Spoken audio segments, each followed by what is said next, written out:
So here I am back in West Sussex, and I think we're near Stedham. So walking back to William's Place. It was lovely to see the monks of the monastery, the beautiful brethren. It's lovely to be there again for a few hours, or a couple of hours. Let's see what's down this path. That's a nice place to record some thoughts, maybe.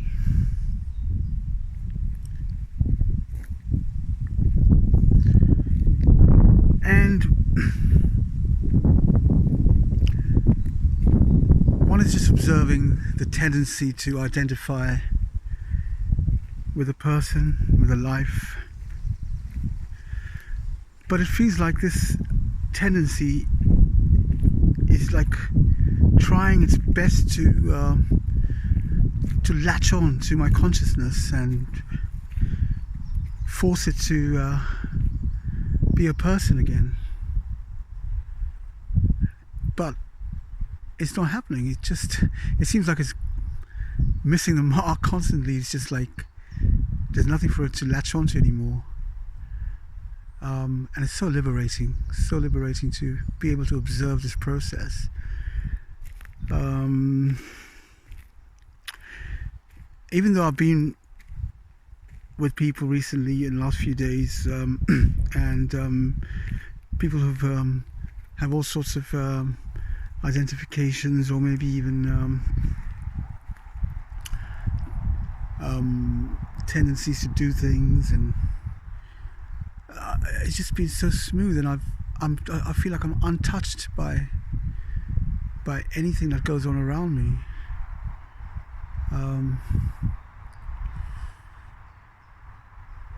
And even when there is something that comes, like a strong sankhara, which is a tendency, a deep-rooted tendency, let's say, to identify as a dad, for example. I've been thinking about my daughter, and I do miss her sometimes.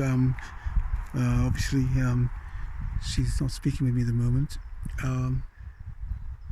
But again, it's just observing that process, and if there's no person there to be a dad, then there's nothing to hurt you or to feel bad about, and you just have compassion for the other person, or you feel like, well, I really hope my kid's safe and well and happy.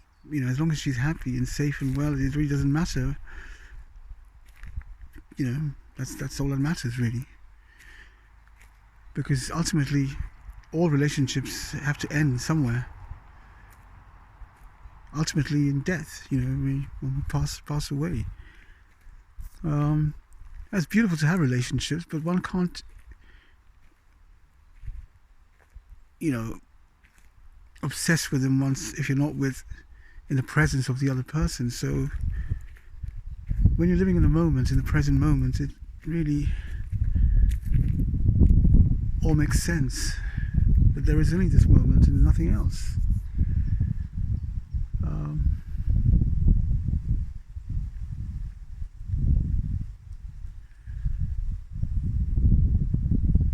And this wonderful peace and serenity in this moment.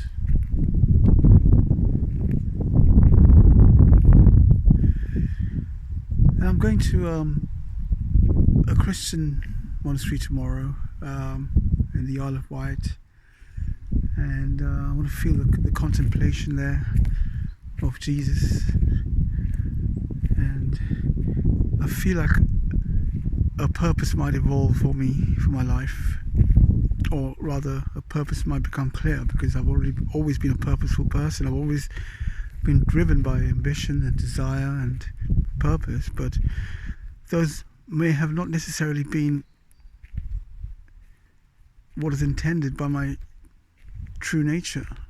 It might have been my deluded mind that wanted certain things and tried to achieve them, and failed and succeeded, and failed and succeeded and failed, and that whole process caused me a lot of suffering and grief, and that's come to an end now, because really I don't really think I'm going to be working out like that anymore.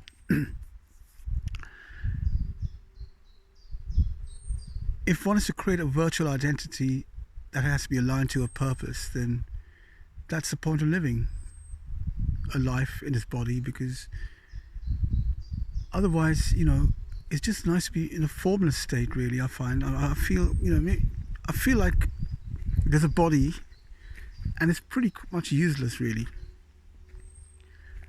It's just experiencing the material world. And the material world, its significance has died out for me now. It's kind of like, it doesn't seduce me anymore.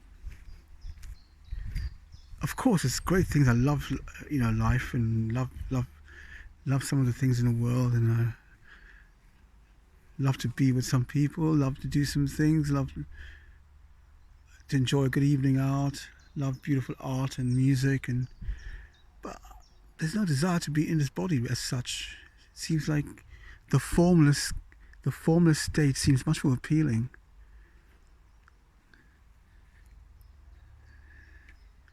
But if one is to be in this body continuously for however long this body is meant to be around for, then I guess it could be aligned to a purpose that's for the benefit of all, rather than just a delusional desire and ambition.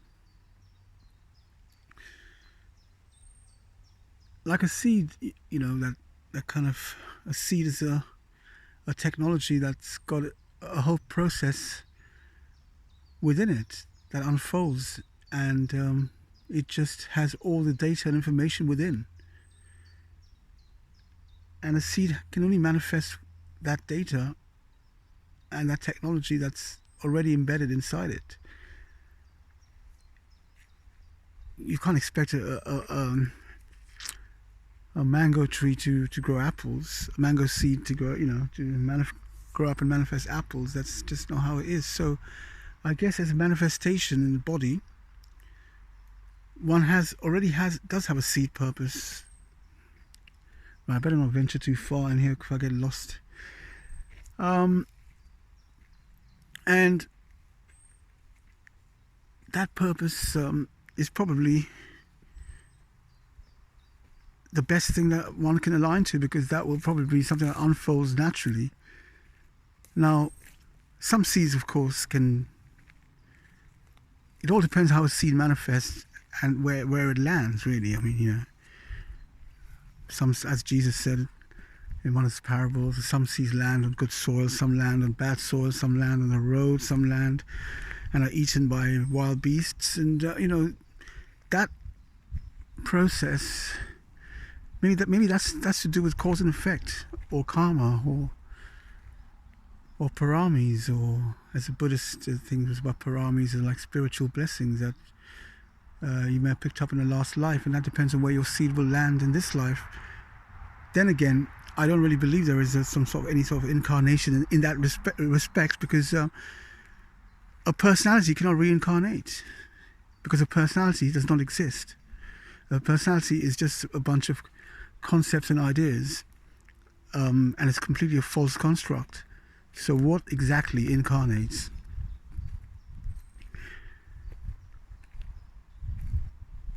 That's a good question, and that's probably for another time. So going back to the seed nature of what one's intended purpose is, I think that will flow quite smoothly if one manages to land on the right soil and the right circumstances. Then that seed is bound to grow, because it's a technology that's already been kind of like developed, and all the data and everything's within it, and it just needs the environment to be able to unfold its destiny. So that's what I feel now. Could be one's purpose. Oh damn, it looks like I've already lost myself here. I think it's this way.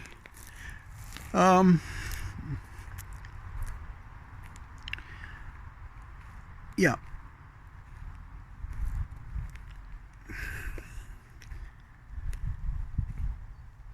And so how does one know one's true purpose? Well, you would have an intuition about it since you were quite young, I'd expect. And it would be a lot. I don't think that the absolute would manifest, or God, for example, would shoot in the dark. Yeah, I mean, well, maybe it could all be spontaneous. Maybe the whole of creation and everything is just spontaneous. It's just, there's no plan. There's no.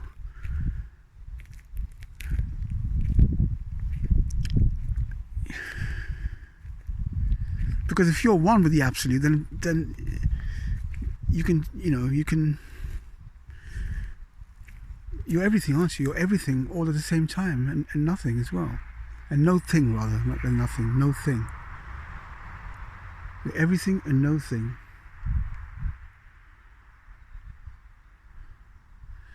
Well, maybe I'm going around in circles with this conversation now.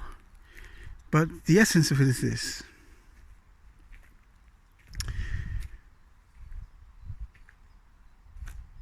There's no identification with a personality, but the tendencies do arise, and one is watching them.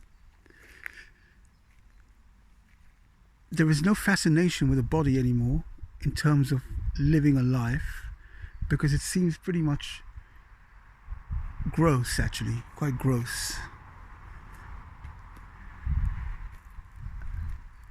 So the formless existence of just being consciousness without a body is very appealing right now. Or being one with the absolute, or then there's no one to have this conversation, obviously, if that happens, or when that happens. And if one is to continue in this body, to let it run its course, then perhaps, well, not perhaps, but one has to align with a purpose. That's its seed nature.